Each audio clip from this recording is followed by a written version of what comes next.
Dongeng Sunda karangan Mang Abduy RH manga wilujeng ngadangukeun sok ah.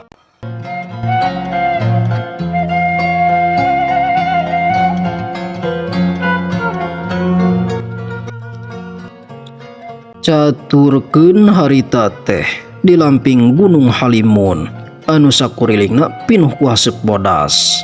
Nangtung hiji paguron silat anu kacida kawentarna. Paguron Karang Seda kitu kasebutna ku urang dinya mah. Anu mingpina teh saurang kasepuhan anu parantos jembar ku pangalaman. Katelahna nyaeta Abah Sura. Kacaritakeun kayaan di dinya harita teh wanci parantos liwat tengah peuting.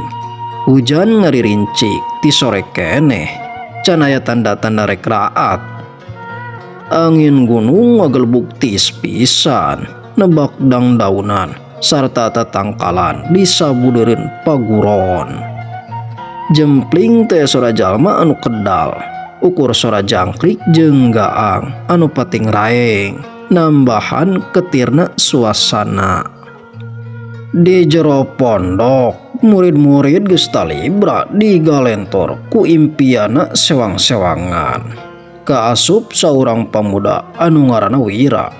Wira teh murid kapercayaana Abah Sura. Jalmana lempeng, jujur, tur hade tatabasana. Tapi kaum dangu di satukangan kehadian Wira aya kalangkang poek anu nyelap dina hate murid sejen anu ngaranna nyaeta Darna. Si Darna ieu teh boga rasa sirik sarta dengki anu kacida gedena ka Wira. Boh ku sabab elmuna, boh ku sabab Wira dipika dedeuh ku Nyi Ratih anakna Abah Sura. Keur meujeuhna jempling kitu dadak sakala brak kadenge sora pantokai didupak satarikna ti arah pangking pusaka. Dituturkeun ku sora jalma anu gogorowokan menta tulung. Tulung, garong, siatna dipaehan. Eta sora teh meuni harus pisan nyowehkeun jemplingna peuting. Wira anu keur tibra dadak sakala ngorejat hudang. Teu talangke deui manehna nyokot iket ulungna dibelitkeun kana sirah. Tuluy gancang luncat keluar pondokan muru ka arah sora. Barang nepi ka hareupeun pangkeng pusaka, Wira ngajanghuk reuwas ka bina-bina panonna neuteup lempeng kana taneuh. Didinya siatna geus ngagoler pinuh ku getih dina beuheungna teu nyawaan. Anu leuwih matak reuwas deui digigireun mait jatna teh aya hiji bedog ponok anu perahna ukiran macan. Wira apal pisan eta teh bedog pusaka bogana manehna. Harita keneh si Darna norojol dituturkeun ku Abah Sura sarta murid-murid sejenna anu geus nyepeng obor. Cahaya obor peting burinyai nyangan beungeut Wira anu geus pias. Tah, iya bangsana teh bah. Tetela si Wira anu geus maehan yatna teh. Wira ngarengkok asa ditorok-tok kilat luhureun sirahna. Darna, ulah ngacaprak sia. Kuring ngakarak nepi ka dieu. Alah, ulah loba alesan Wira. Tembal Darna bari nyentak. Kuring ningali sorangan, maneh rek mau kita pusaka. Terus dihalangan ku yatna, laju maneh nektek beuheungna ku bedog maneh. Tuh tempo, bedog maneh masih kene bolobor ku getih. Kaum dangu Abah Sura ngaraeng hap berat. Anjeunna nyokot eta bedog bari panuteupna matak ngenes. Wira, naha maneh tega maehan dulur sapaguron sorangan. Iya bedog maneh lin. Atuh harita keneh Wira langsung katenyo turna deku dina taneuh. Bah, leres eta bedog kuring. Tapi kuring sumpah, eta bedog teh tadi aya dina hanapeun bantal kuring. Kuring dipitnah bah. Si Darna nunggus ngararancang ieu sadayana. Setan syah, wani keneh malik nuduh ka aing. Si Darna langsung loncat, suku katuhuna narajang dada Wira. Wah! Wira anu keur leuleus hate teu kaburu nakis, awakna ngajengkang ka tukang, nincak leutak anu baseuh ku hujan. Sedengkeun Abah Sura harita teh katenyo ngangkat leungeunna. Cukup. Oh, Jempling kabeh. Suasana jadi jempling deui, ukur sorah hujan anu ngaririncik ninggang daunan. Abah Sura neuteub Wira kalawan rupa anu pinuh ku kasedih. Wira, Abah geus ngarawat maneh ti orok. Digembleng sangkan jadi jalma anu masagi. Tapi lamun kieu pamalesan maneh, Bapak bener-bener kuciwa. Kuduna maneh teh dihukum pati, beuting ieu keneh. Tapi Bapak masih boga ras-rasan. Init maneh ti ieu paguron. Leungitkeun rupa maneh ti Karang Seda. Mun maneh wani-wani nincak deui ka dieu, ulah salahkeun Bapak. Lamun nyawa maneh jadi gagantina. Kaum dangu harita teh Wira katenyo ngarumpuyuk. Turna nincak cai hujan, cimata ragrag tina panonna, pacampur jeung cai hujan anu nyecep kana beungeutna. Manehna neuteuk panyeratih anu keur ceurik keuriheun di satukangeun Abah Sura. Wira katenyo hudang lalaunan. Manehna neuteub seukeut ka si Darna anu keur seurik koneng dina poekna peuting. Darna, peuting ieu maneh meunang ku akal licik. Ceuk Wira, sorana halon tapi teges. Kuring init mawa wirang, tapi inget, kahadean moal salawasna bisa ditutupan. Hiji mangsa kuring bakal balik deui pikeun mersihan ieu ngaran. Bareng jeung sora gelap anu ngabledug di langit, Wira malik ka tukang. Manehna ngalengkah panceg, lumpat nembus poekna peuting, narabas hujan jeung angin leuweung Gunung Halimun. Init mawa tatu dina hate, mawa dendam anu baris jadi sumanget dina lalampahanana ka payun.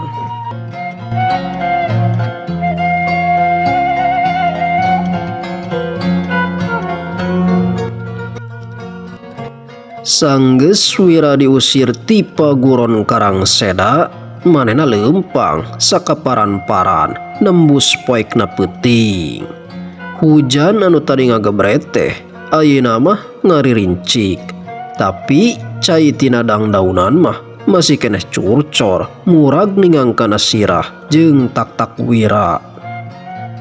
Hawa tiis leuweung Gunung Halimun memang nyecep nepi ka sungsum tulang. Wira leumpang teu puguh tujuanana, suku nincak naon oge geus teu dirasa. Cucuk jeung dahan awi anu ngagurat kana kulitna teu dipalire deui. Dina jero dadana ukur aya rasa kanyeri, kasedih, pacampur jeung amarah anu ngagolak lantaran fitnah anu kacida telengesna tina leungeun Darna. Barang wanci nincak pajar, layung lalaunan mimiti ngempur di belah wetan, srangenge moncorong nyangan sela-sela tetangkalan. Kadenge sora cai anu ngaguruh ti kajauhan. Guruh sora cai curug anu ragrag tina gawir lungkawing. Wira ngalengkah panceg nuruk ka eta sora. Tetela di hareupeuna aya hiji curug anu caina herang ngagenclang. Eta curug teh kaum dangu katelahna nyaeta Curug Dago. Sabot Wira nepi ka sisi curug, katenyo cingogo. manehna ngaraucai kedua leungeunna tuluy diinum pikeun ngabaseuhan ti corona anu garing. Sanggeus kitu manehna ngumbah beungeutna anu pias tuluy neuteup ka arah cai curug anu ngabulaeh bodas. Darna gerentes hate Wira, kuring sumpah dina ieu cai curug sapanjang getih kuring masih keneh ngalir kuring bakal ngabuktikeun yen kuring teu salah. Kuring baris mulang deui ka Karangseda. Keur meujeuhna Wira ngalamun neuteup cai curug dadak sakala kadenge sora seuri anu ngahear ti luhureun hiji batu badag di satukangeunana.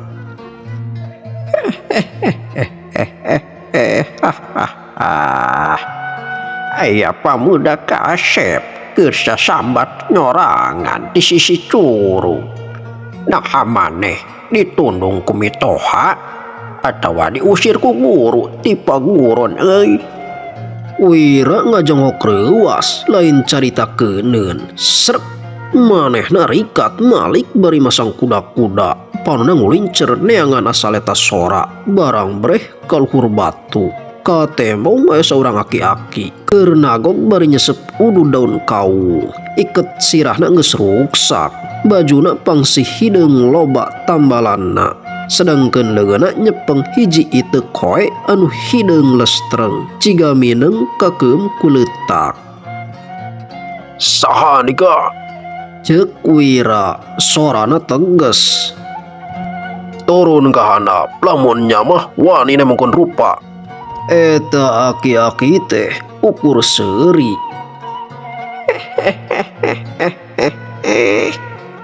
Letik-letik ngajago maneh mah.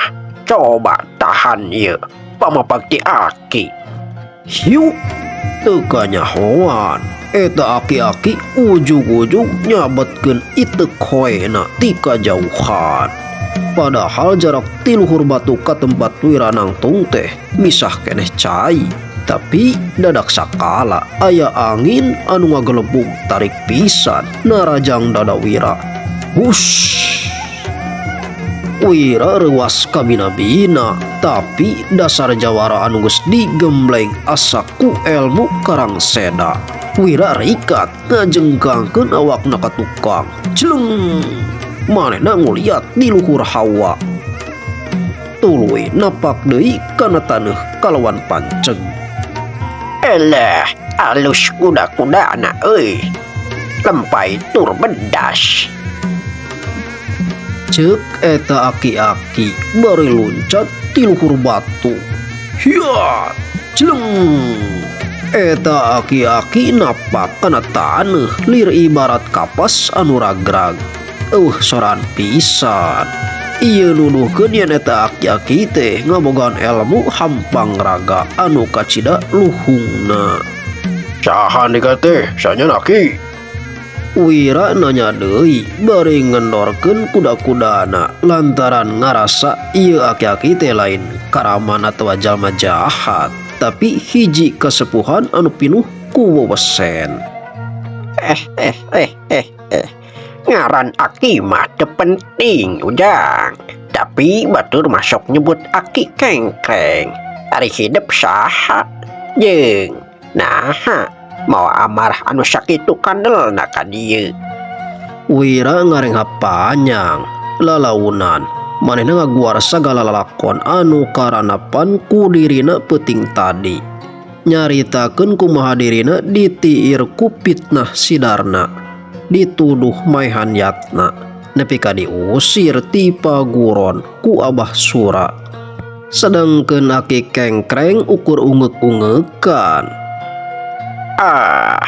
Jadi maneh teh muridna si Sura. Pantesan kuda-kuda maneh karasa aya wewesen Karangseda. Si Sura teh keur ngorana mah batur ulin aki eta ti belah kidul. Katingalina paguron maneh ayeuna keur dilingkupan ku haseup hideung panggoda iblis. Wira curing hak. Aki kenal ka guru kuring? Di dunia ieu leutik Sudang, tapi kieu nya lamun maneh ukur ngukut amarah maneh moal bisa ngelehkeun Sidarna. Sidarna geus ngahiji jeung niat licikna. Elmuna pasti bakal gancang ditaekeun ku jalan anu poek. Lamun maneh hayang mersihan ngaran sarta nyelametkeun paguron, maneh kudu daek turun urat mandi kesang digembleng ku aki di ieu tempat. Wira netepan naki kengkreng. Dina sela-sela panon anu geus loba kariutna eta, Wira ningali hiji kekuatan anu taya tandingna. Atuh teu talangke deui, Wira langsung tur deku dina hareupeun aki kengkreng.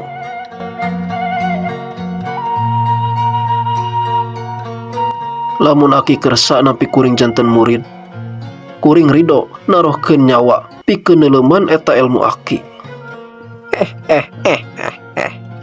Alus wawanen maneh gede tur hate maneh bersih. Mimiti poe ieu maneh ku aki baris diwaris ajian tampak sagara. Hiji ajian karuhun anu bisa ngaleburkeun hawa panas kuno tiis, anu bisa ngaruntuhkeun wewesen jahat ku kasabaran.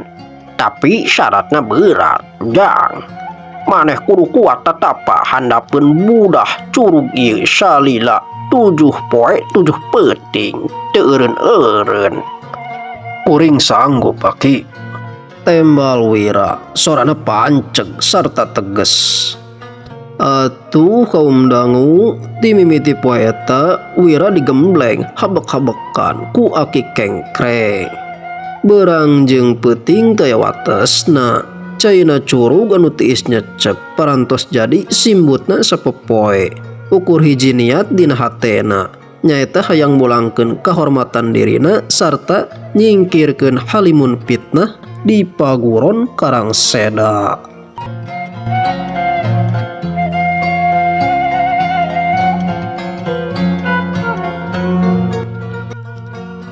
Singkatna ieu carita urang caturkeun wae harita teh waktu nyerelek teu karasa. Sataun parantos kalangkung ti saprak Wira diusir bari mawa wirang ti paguron. Sataun lilana paguron Karangseda anu baheula katelahna tempat nyiar ilmu anu suci. Ayeuna mah parantos salin jinis. Ti saprak Wira eueuh Sidarna beki maceuh. Manehna geus hasil ngawasa sakabeh eusi paguron. Murid-murid anu baheulana bager ayeuna mah loba anu kabawakeun sasar. Aturan paguron dirumpak, nu aya ukur sora jalma-jalma anu pating cakakak seserian bari mabok tuak di unggal juru pondok. Nu leuwih parah mah deui, Sidarna teh gawe bareng jeung gorombolan karaman ti leuweung hideung. Eta garong teh diangkir asup ka paguron, dijadikeun pakarang ku Sidarna pikeun ngajajah lemur sarta nyingsieunan jalma-jalma anu lemah. Urang lemur mah geus taya nu wani liwat hareupeun paguron, sabab sieun dipalak atawa dikakaya ku barudakna Sidarna. Kaum dangu, sedangkeun kaayaan Abah Sura harita teh ngenes kacida. Abah Sura anu baheula gagah tur dipikagimir ku lawan, ayeuna mah ngan ukur bisa ngagoler teu walak kaya dina risbang awi. Pamenteuna pias, awakna kari tulang bungkus kulit. Sora batukna ge ngohkoh. Mere tanda yen anjeunna keur nandangan panyakit anu kacidaparna. Tapi kaum dangu, Abah Sura teh lain gering biasa. Tapi anjeunna teh diracun ku Sidarna unggal poe. Dahareun jeung inuman Abah Sura teh dicampuran racun lemes ku Sidarna. Eta racun teh ngaruksak urat sarafna lalaunan. Nepi ka Abah Sura lumpuh layuh, teu bisa luncat sumawona ngulinkeun jurus-jurus andelanana. Digigireun risbang ka temong Nyi Ratih, anakna Abah Sura. keur murubut cimata bari ngalapan pamenteramana ku lawan baseuh. Nyi Ratih kacida sedihna ningali ramana digunasika ku muridna sorangan.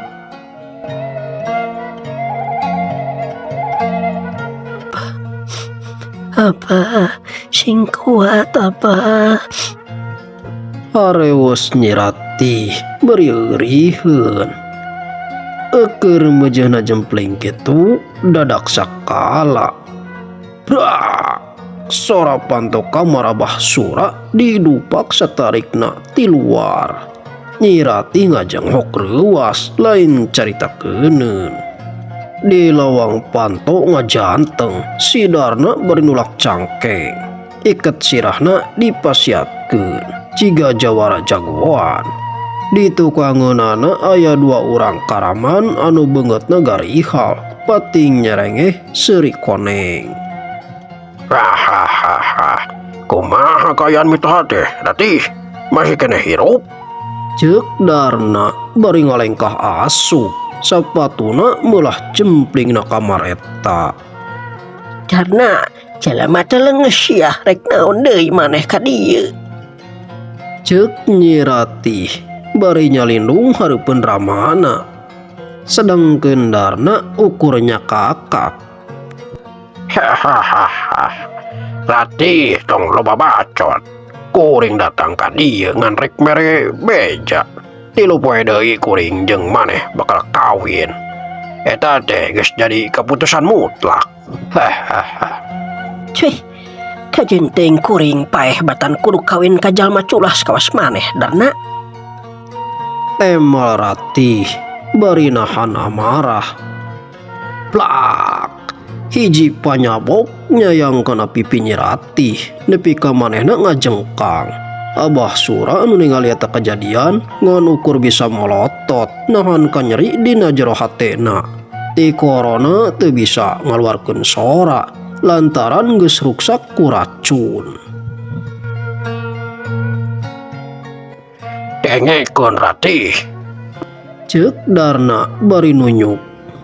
lamun maneh nolak ieu kawin, bapa maneh moali pangmerikeun ubar panawarna sarta maneh bakal ningali ieu paguron jadi lautan getih. Kuring geus gawe bareng jeung karaman. Daya saurang oge anu bisa ngahalangan kahayang kuring. Hahaha. Sanggeus ngomong kitu Darna balik ka tukang bari seuri babaraha katakan nembus poekna peuting. Hahaha. Kaum dangu ngenes pisan nasib Nyi Ratih jeung Abah Sura. Di lembur parantos dijajah ku karaman. Di jero paguron parantos diruksak ku hianatna si Darna. Taya pisan panyalindungan deui pikeun maranehna. Dina jero hatena Nyi Ratih ukur bisa sasambat. Kang Wira, di mana atuh salira teh? Nah leres akang teh bangsat. Nah akang moal mulang deui pikeun nyalametkeun bapa.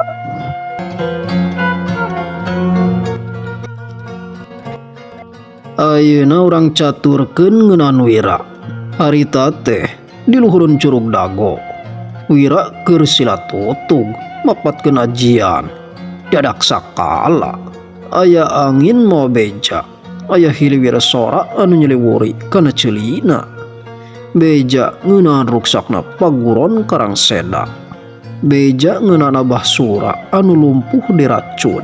Sarta beja ngeunaan Nyi Ratih anu rek dikawin paksa poe eta keneh. Kurang ajar si Darna. Maneh bener-bener geus ngalewat bates. Gerentes Wira. Panonna ti bubur ilak. Hawa panas keluar tina ragana nepi ka cai curug disabudeurna pating buncitrak. Atuh Wira teu talangke deui manehna turun gunung. Lumpatna lir ibarat kilat nembus leuweung gonggong meulah poekna peuting muru ka paguron karang seda. Hatena geus panceg poe eta kudu aya hitungan. Sementara eta di buruan paguron Harita teh kacida rame na obor peting janteng. Sora tetabuhan kendang peting dalingding. Matak rame. Tapi lain rame ku kabagjaan. Tapi rame ku kasarakahan. Si Darna harita teh katanya keur diuk tumpang suku dina kursi gading. Make papakaian panganten anu mewah. Dikurilingan ku karaman anu pating cekakak mabok tuak. Sedengkeun di gigireuna katanya nyiratih diuk ngeluk tungkul.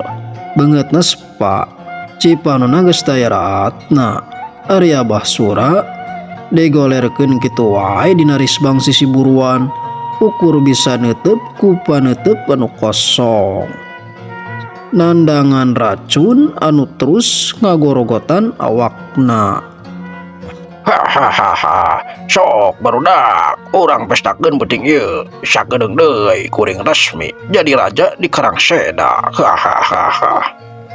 Ceuk Darna bari ngangkat lumur tuakna luhur pisan. Tapi kaum dangu kakara oge Darna rek nengak tuakna. Hus. Aya angin niup tarik pisan ti arah gapura. Obor-obor nu tadi hurung teh parareum kawas anu aya nu niup ku tanaga lapisan anu kacida luhungna. Ceuk kaayaan dirinya ngadadak cempling. Plak, plak, plak. Sora lengkah suku lincak tanuh kadenge jentre pisan. Tina poekna peuting muncul seorang pemuda bukna panjang jabring katebak angin. Sorot panona seukeut lir ibarat maung anu keur ngincer mangsa tina rungkun. Wira Darna ngajenghok lumur tuakna nepi ka murag sarta peupeus kana ubin. Brat. Darna geuranggeuskeun ieu kageloan. Poe ieu maneh kudu milih masrahkeun diri atawa mulang ka Hera. Sora Wira ngaguruh matak muringkak bulu punuk sakur anu ngadenge. Nyi Ratih curing hak panuna neuteub teu percaya. Kang Wira. Darna anu tadi reuwas ayeuna mah maliknya kakak sombong. Hahaha, si bangsat balik deui euy. Tewak paehan. Ieu teh hadiah kawinan pikeun kuring. Hahaha. Atuh opat urang karaman anu awakna galede langsung loncat narajang ka Wira. Maranehna mau bedog sarta rante besi. Srek. Bray. Bedog peting kulebat nembus poekna peuting muruk kana awak Wira. Nanging kaum dangu ayeuna Wira lain Wira anu baheula. Saeutik oge manehna teu gimir. Pas bedog rek ninggang Wira loncat ka luhur. Tuluy nempokeun kekuatanana. Awakna ciga anu nyerorot tina megang. Tapak sagara. Puah, puah. Kadenge sora anu ngagebug tarik pisan. Eta opat karaman teh ngajengkang ka tukang ciga anu katarajang ku lamak samudra.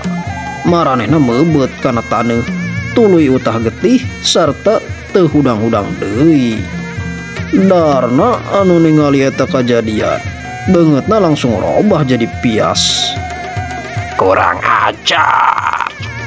Hei Karaman, sararea, serang bareng, ulah diantap.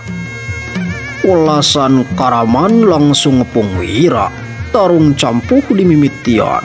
Wira dikepung ti hareup jeung ti tukang. Bedog jeung tumbak peting suliwer. Tapi Wira lir ibarat maung anu keur dikepung ku anjing galak. Onggal geprakana matok nimbulkeun sora anu ngebledug. Ya. Wira terus maju, daya nu bisa halangan. Tujuanna ngan hiji, si Darna anu keur nangtung bari ngageter, nahan amarah jeung kasieun di luhur tepas. Kaum dangu harita teh diburuan paguron geus ciga pangperangan. Welasan Karaman anu tadi ngepung Wira ayeuna mah geus pating jarengkang. Aya nu muringis nahan ka nyeri, aya nu geus teu walakaya katarajang ku dampaleungeun Wira. Darna anu ningali anak buahna geus tumpur, beungeutna beureum semu hideung, nahan amarah pacampur jeung kaera.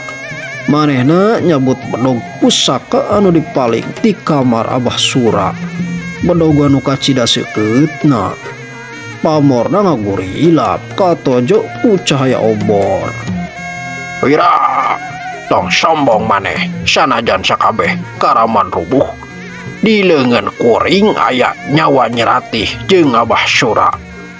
Ceuk Darna bari loncat ti luhur tepas. Ya, Manehna narajang Wira ku jurus pamungkas Karangseda anu geus dicampur ku hawa jahat. Wira teu gimir saeutik oge. Manehna masang kuda-kuda tapak sagara, dampaleungeunna mimiti ngaluarkeun haseuk bodas anu kacida tiisna. tang tri. Sora bedog diaduk jeung leungeun kosong Wira bating kreclek. Eta bedog pusaka memang sakti, tapi kekuatan batin Wira jauh lebih luhur. Saban bedog Darna rek keuna kana awakna, Wira ukur ngeserkeun sukuna kalawan hampang pisan ciga kapuk ketebak angin. Darna, gura eling oneh. Ilmu Karangseda teh pikeun nyelametkeun sasama, lain pikeun milampah kadorakan sia. Ceuk Wira bari naki sabetan bedog Darna ku pigeulangna. Cecing sia. Darna beuki maceuh, manehna nyabetkeun bedogna satarikna kana beheung Wira. Nanging Wira gancang ngadengklangkeun ka tukang tuluy sukuna najong pigeulang leungeun Darna. Krek, kadenge sorat tulang leungeun Darna anu potong. Bedog pusaka teh leupas, laju nancep kana tihang pancir paguron. Ieu balitungan pikeun fitnah maneh ka kuring. Puak, hiji peureuk Wira nimpah kana gado Darna, nepi ka manehna utah getih. Ieu balitungan pikeun kakejaman maneh ka hayat lembur. Sodokan Wira ningang kana ulu ati Darna, nepi ka manehna bengkok ciga hurang. Sarta anu pamungkas Wira ngumpulkeun sakabeh tanaga lapisanana kana dampaleungeun ka tuhu. Cahaya bodas ngagebur hurung kacida pisan. Sarta ieu wawales pikeun racun anu kumaneh dibikeun ka Abah Sura. Tapak sagara lamak pamungkas. Dua dampaleungeun Wira ngahanca kana dada Darna. Awak Darna ngalayang jauh pisan.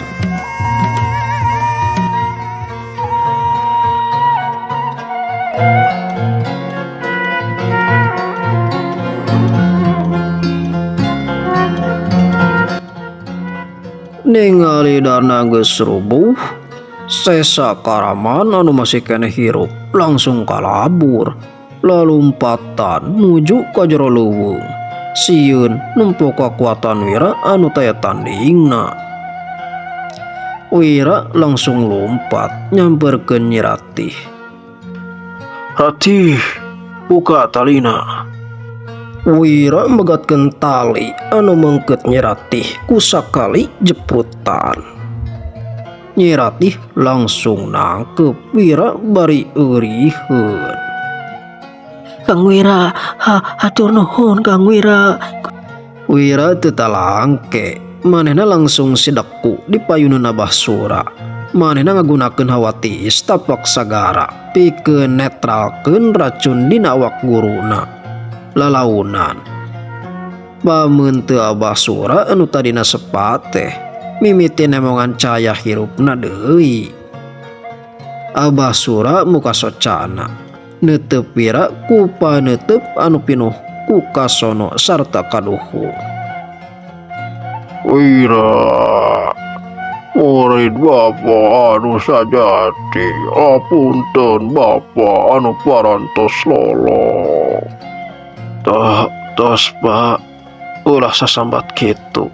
Nu penting mah Abah salamet sarta paguron parantos bersih deui. Tembal Wira kalawan sora anu haneut. Kaum dangu sawatara poe ti harita kaayaan ti paguron Karangseda mimiti pulih deui rahayat lemur babarengan ngabantuan mersihan paguron. Kabeneran geus kabuka yen Wira teh saenyana mah korban fitnah si Darna. Darna sarta anak buahna dipikeun ti lemur saumur hirupna. Moal menang nincak deui ka Karangseda. Ari Abah Sura sanajan can jagjag pisan anjeunna parantos tiasa lunguh deui. Atuh gancangna ye carita harita teh dina hiji poe anu caang di buruan paguron. Abah Sura secara resmi masrahkeun kalungguhan pamimpin paguron ka Wira. Wira nangtung panceg dikawal ku Nyi Ratih di gigireunna. Wira, di poe ieu hidup anu mimpin Karangseda, jaga ye paguron, jaga ye rahayat sarta gunakeun ilmu hidup pikeun kahadean. Ceuk Abah Sura kalawan sora anu agung. Wira unggek neuteup ka sakabeh murid sarta urang lemur anu aya di hareupeunana. Paguron Karangseda anu tadina ampir runtuh ayeuna mah nangtung deui leuwih panceg, leuwih pakuat-kuat ku rasa duduluran.